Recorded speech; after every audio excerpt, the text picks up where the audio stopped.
Hi, I'm Brooke Thackeray with Horizons ETFs. Thank you very much for joining me today. Today I'd like to use the Horizons Seasonal Rotation ETF, ticker symbol HAC. Its weekly commentary is the basis for this market update. So let's jump right in and take a look at the market action last week.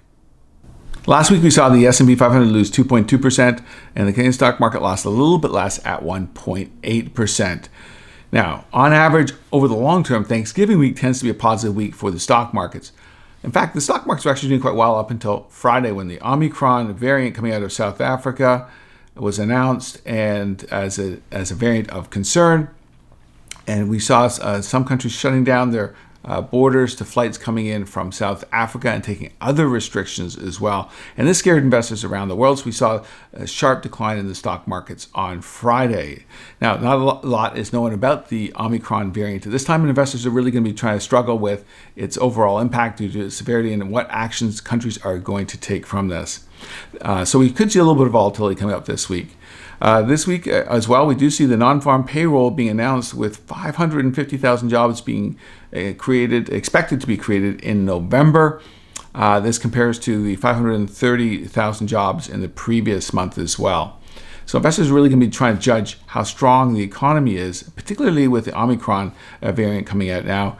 And the combination of these two are going to be the big driving forces probably for this week.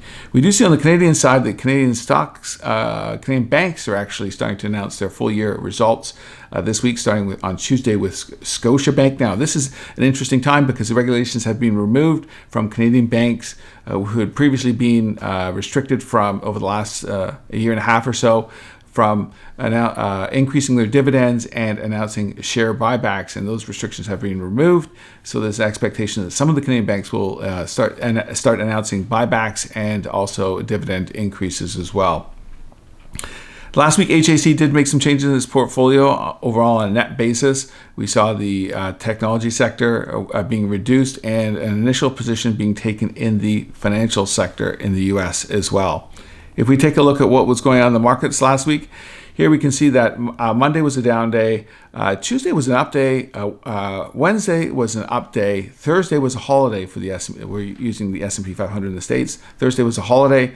And then what we saw was on Friday a big downturn due to the Omicron variant announcement as a variant of concern as well. Now let's take a look at see what happened as far as the U.S. 10-year yield on the Treasury note took place.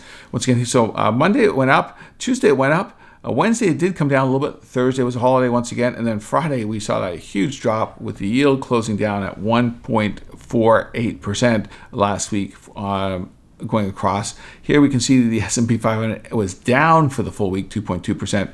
Now the energy sector ended up being positive for the week, but that was largely due to the Monday, Tuesday, Wednesday performance in the energy sector, which was extremely strong. And we saw a large pullback on Friday.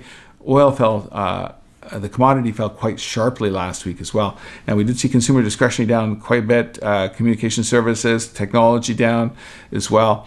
The defensive sectors here were also negative as well, but not as negative. The cyclical sectors were generally negative. Obviously, as we talked about with the energy sector, it still remained positive from its large outperformance earlier in the week. So we saw a huge shift taking place on Friday. Earlier in this video, I talked about the NonFarm Payroll number coming out for the month of November. I just wanted to show you this quick graph from Trading Economics, dated Friday, November the 26th. Here you can see they are showing that the 312,000 jobs were created in the month of September. Then we saw 531 in October as well. Investors really are looking for a trend to be taking place with more jobs being created. The expectation is for 550,000 jobs, which would be higher than the previous month. And so investors are really hoping that we see this upward trend rather than a reversal back down. So this is going to be an important number to watch on Friday. So where do we stand right now for the markets overall this week? Well, at the beginning of the week, investors are really going to try and figure out what's taking place with the Omicron event and the severity of the variant and how it's going to affect the overall economy and therefore the different sectors of the market. So investors are going to expect a little bit of volatility in the markets earlier in the week, and even the sectors as well, within the sectors as well, and which sectors are going to be affected and by how much as well. Later on in the week, as I mentioned, we have the non-farm payroll number coming out. Investors really do want to see a positive trend of more job hires as well to show a stronger economy. Now, the Omicron variant is going to, and potential lockdowns and restrictions could actually impact at least the expectations on a go-forward basis, but investors really want to see a positive trend taking place. Canadian investors this week also see the Canadian banks reporting their earnings. Investors really want to see the buybacks being announced and dividend increases being announced, positive projections as well, which could help the overall market as well. From a seasonal basis, as we slip into the month of December, December tends to be one of the better months of the year on average over the long term. So from that basis, we do have some support seasonally as well. And there is the potential for a Santa Claus rally towards the end of the month as well. But staying focused on what's going to take place this week, it's really going to be investors trying to figure out the severity of the Omicron variant and how that's going to affect the markets overall. Thank you very much for joining me today.